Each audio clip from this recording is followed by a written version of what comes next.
Hey guys, how's it going? It's Baggins here, and today we're going to be jumping in and checking out the new patch that just hit Hyperscape, that is patch 2.5. So as always, with these videos, I will be putting a link to the patch notes in the description down below if you want to look through them in your own leisure. And also, we're going to be showing some gameplay of the new patch, albeit the gameplay that you're going to see from this patch won't look tremendously different from previous patches that we've seen. In fact, the only thing that's really worth majorly talking about, and is probably going to be like the thumbnail and focal point of this video, is crossplay is now in the game. So they introduced these patch notes by saying that patch 2.5 finally introduces the long-awaited crossplay feature. So right now it is just with Xbox and PS4, and asterisk PC is kind of involved in that PC players can invite Xbox and PS4 players into their lobby, and then you will end up on a PC lobby. But just like through traditional matchmaking, if a PC player hits the queue button and an Xbox player goes into the queue and a PS4 player goes into the queue all at the same time, there's a reasonable chance that the PS4 player and the Xbox player will end up in the same lobby, but it's impossible for the PC player to end up in their lobby and vice versa. So the only way that we can do like true crossplay is by inviting you guys in right now. And this is really good for viewer games. Indeed, that's what you're going to see in today's stream. I have invited a couple of viewers in.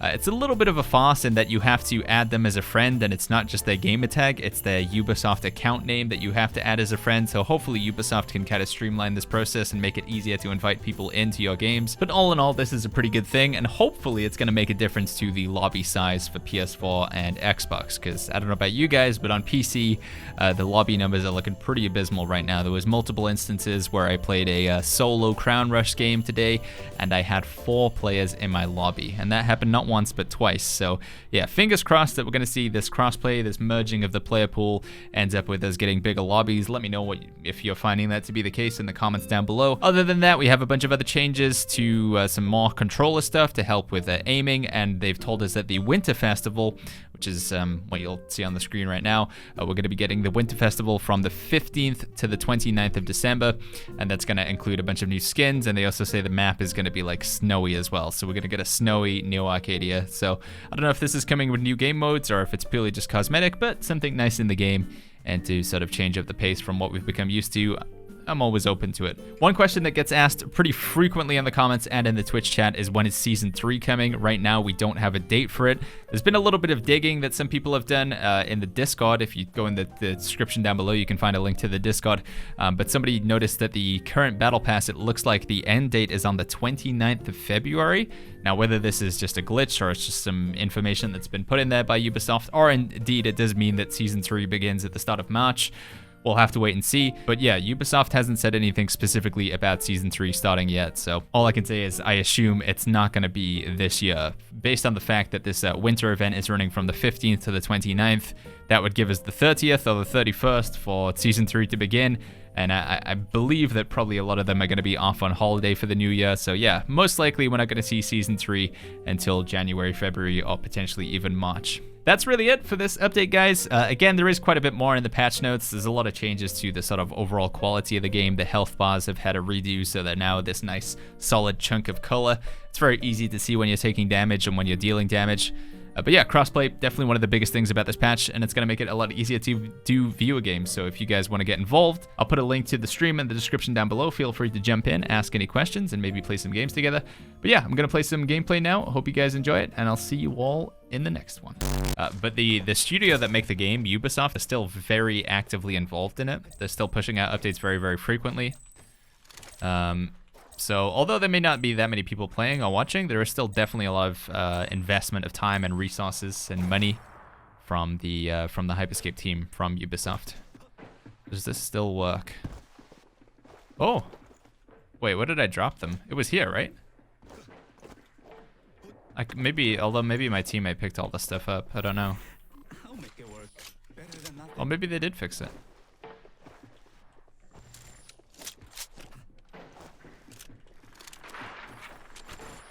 Pretty much all of my channels are showing Cyberpunk. Yeah, it's to be expected, I guess.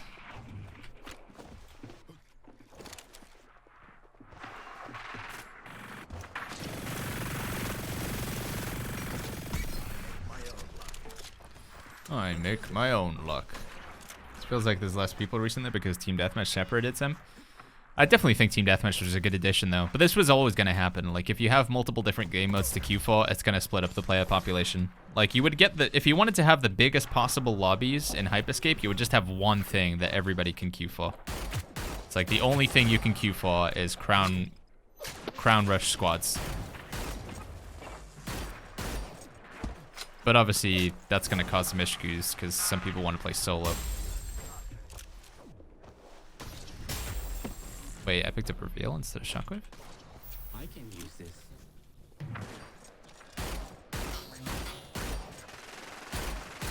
Damn. Aim was off there. Someone's broken out ahead of the pack.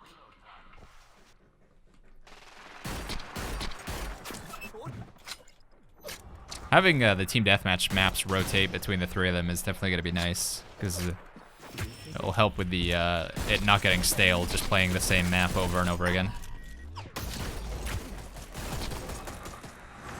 Aw. Oh, Luap's in the enemy team, I just realized.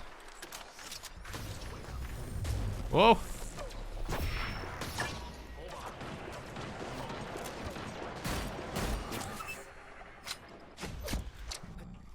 This mode of Hyperscape is not fantastic? What do you mean, Marino? Team Deathmatch? You don't like it?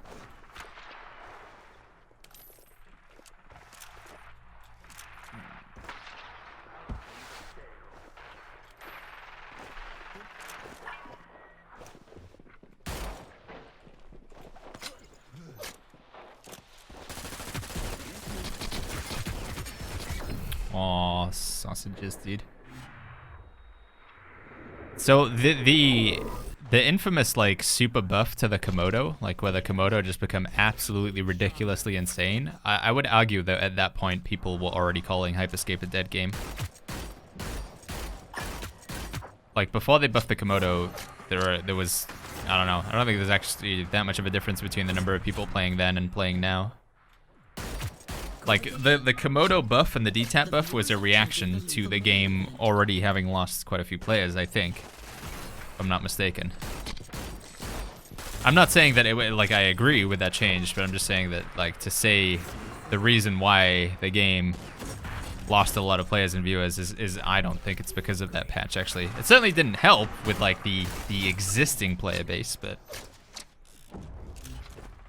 Oh, Pimpin! What's going on, man? I saw 77 ads joining Baggins stream. That seems like a bit of an exaggeration. Quite a few. 77, eh? Better be getting that fat ad revenue, Twitch.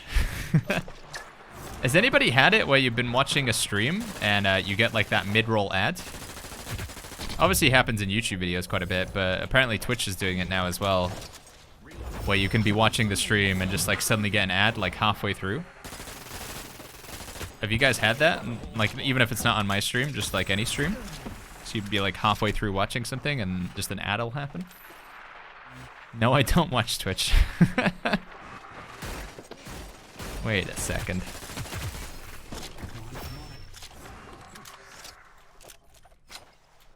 Seven or 8 in a row? Holy flip, dude.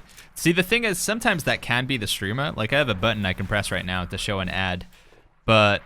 also, like my understanding is Twitch is now kind of making the decision to just like show like random mid-roll ads as well, without the streamer's control, which that's pretty terrifying.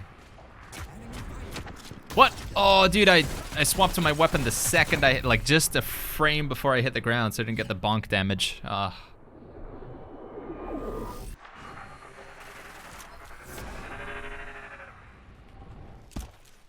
How do you time the slide as you slime to still do damage? You just have to press the slide button, so in my instance, control, like the button that you crouch with, you have to hit that just before you hit the ground.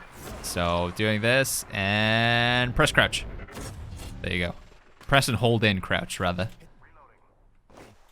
So like maybe a half a second before you hit the ground, press the crouch button and hold it in. We're going jumping up, and holding crouch. There we go. And then you do the slide, and you also do the damage.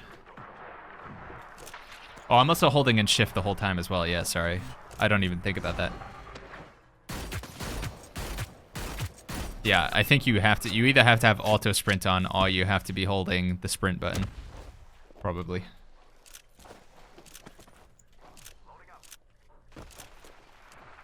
As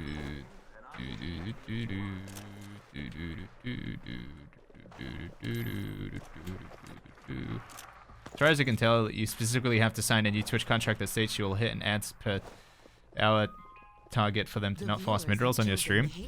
Yeah, that's like if you don't want ads to show on your stream, the only option you have is to play your own like manual ads.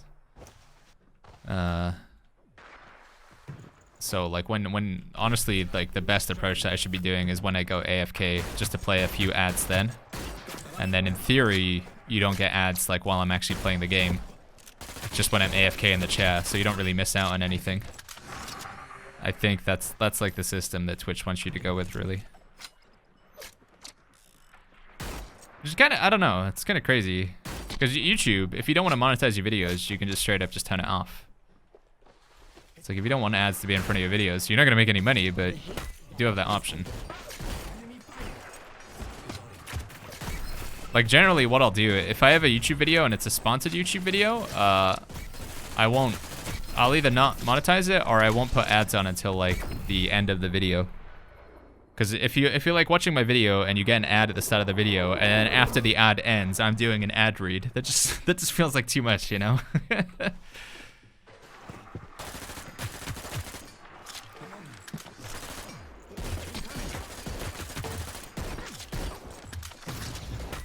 Dude, why can't I find this guy? Ah. Can you explain why the hype for Hyperscape died so early? I think a lot of games just unfortunately follow that way, man. I mean, it's not like it's unique to Hyperscape. You can kind of look at Fall Guys as an example. Granted, the sort of peak of Fall Guys was quite a bit higher. But, you know, a game comes out, it's super, super hype, everybody's playing it, everybody's loving it, and then it just falls off because it's like something else happened. Something else came into the player's attention.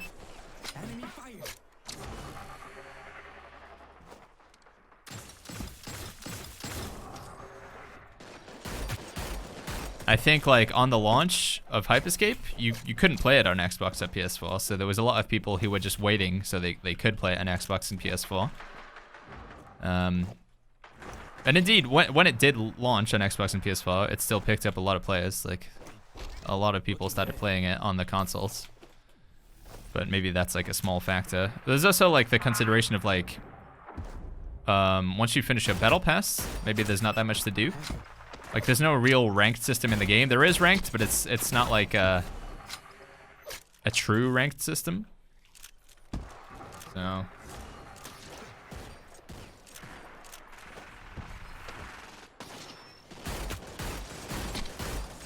That's kind of the same with Spellbreak as well, to some extent. Like, Spellbreak for me is a really weird one, because I do feel like there are things that could have been done better with Hyperscape's launch, but it's like, Spellbreak came out, and it came out free with crossplay, and you could play it on every single platform. I was like, damn, dude, that's like the best possible launch. It's like, if you want to play Spellbreak, you can play it for free right now. You can get it on Nintendo, you can get it on Xbox, you can get it on PS4, you can get it on PC. Like, there's nobody who doesn't have access to it, and it's crossplay, so you can play with your friends on any other platform. It's like, that's a really flippin' good launch, and yet, like, Spellbreak still now is really struggling with player numbers as well, so. I think the honest answer is just making games these days and getting people to keep playing them is just, it's hard, man. It's really hard, actually. Even if your game is really, really good.